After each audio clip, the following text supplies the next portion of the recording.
I meant to say Happy Easter and Chag Sameach to your listeners, and I will not drop the F-bomb as the president did. No, it's shocking, and it's also the notion that he keeps repeating that the U.S. is simply going to obliterate structures which are critical for civilian life in a country of 92 million is truly shocking. And I can't imagine for a moment that the Iranian people are feeling any better these days than they were in January when they were first told that help was on the way. But the help that's on the way appears to be aimed at bridges, power plants, water facilities, etc. Welcome back to Floor Leader Insider. Don't forget to like this video and subscribe to the channel right now so you never miss an update on the stories the mainstream media is too afraid to touch. It is now April 6th, 2026, and the fallout from the last 24 hours is nothing short of seismic. Yesterday, on April 5th, 2026, we witnessed a total collapse of traditional American diplomacy. While the country was observing Easter Sunday, the president bypassed every diplomatic norm to issue a profanity-laced ultimatum that has left the global intelligence community in a state of pure shock. In this exclusive look, we're bringing you the perspective of Barbara Leaf, a former U.S. Assistant Secretary for Near Eastern Affairs. She doesn't just disagree with the president, she exposes the shocking reality of what happens when a commander-in-chief threatens the obliteration of civilian life for 92 million people. As the power plant day deadline looms, Leaf reveals that the help promised to the region has officially morphed into a threat to destroy the very structures, bridges, and water facilities required for human survival. Watch closely as she pulls back the curtain on the spectacular but heroic rescue of a downed U.S. airman and why that success actually highlights just how vulnerable our forces have become in an airspace the administration claimed to own. And we've had this latest threat from President Trump. I mean, the language is really quite extraordinary. Tuesday will be power plant day and bridge day all wrapped up in one in Iran. There'll be nothing like it. Open the effing straight, you crazy bastards, or you'll be living in hell. Just watch. Praise be to Allah. I mean, as a former US diplomat, what do you make of that kind of language from the President of the United States? Oh, Carol, I was afraid you'd ask me that. Look, as an American citizen, I'm shocked. I'm shocked on this holy day for two major well, for one, for those who Christians who are in Easter mode, this is a holy, holy day. And then for the Jewish community, it is part of Passover. So I meant to say Happy Easter and Chag Sameach to your listeners, and I will not drop the F-bomb as the president did. No, it's shocking. And it's also the notion that he keeps repeating that the U.S. is simply going to obliterate structures which are critical for civilian life in a country of 92 million is truly shocking.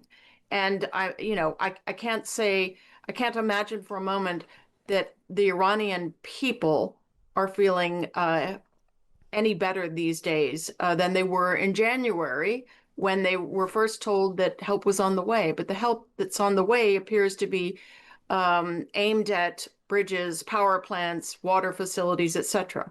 And let's not forget. This deadline seems to have been pushed back. It seems keeps getting pushed back by another day or so.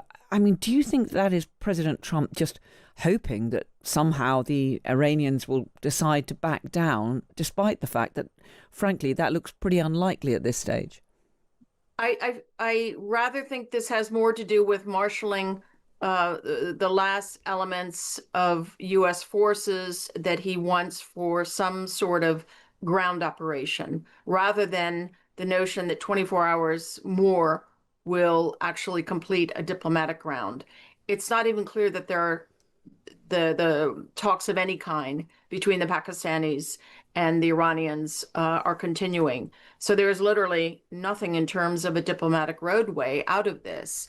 And I have to say, there's no indication that the last 5 weeks let alone the threat of further ground, an escalation, either in terms of bombing or ground forces. No indication that the regime is cowed by this. And in fact, what I do fear on the other side of the next phase is that there are going to be, the Iranians will really target, as they have been doing at an accelerating pace, target the Gulf, the Saudis, the Kuwaitis, the UAE, Bahrain, the Qatar, and perhaps even Oman in terms of their water facilities, their power grid, and so forth. So matching punch for punch, but in a really devastating way.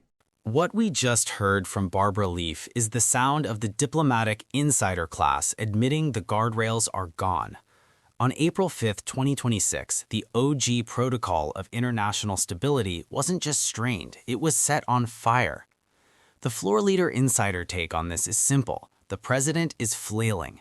By threatening Power Plant Day and Bridge Day and an expletive-laden Easter post, he didn't project strength, he projected a desperate lack of strategy. As Leaf pointed out, the US military just lost 8 or 9 aircraft in a single rescue mission. If it takes hundreds of personnel and massive hardware losses just to recover one pilot, the idea that we can obliterate Iran's infrastructure without consequence is a dangerous fantasy. This isn't just about bad language or mean tweets. This is about the President of the United States openly threatening war crimes on a global stage. Leaf's warning is the one you need to remember. By targeting Iranian civilians, the president is inviting a punch-for-punch escalation that could see our allies in the Gulf, the Saudis, the Emiratis, the Kuwaitis, lose their own power grids and water supplies in retaliation. The Republican establishment spent all of yesterday in a sycophantic formation, refusing to condemn a post that mocked religious values and international law simultaneously. They are hoping to fly under the radar, but as an insider, you know the truth. There is no radar left. We are in a war of choice that has already cost the lives of 160 children and 13 American service members. The Tuesday deadline is almost here.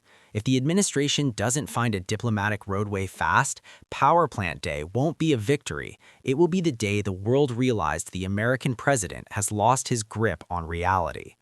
Stay tuned to Floor Leader Insider as we track the 25th Amendment discussions that are almost certainly happening in the shadows today. Like the video, subscribe to the channel, and stay sharp. The truth is the only leverage we have left.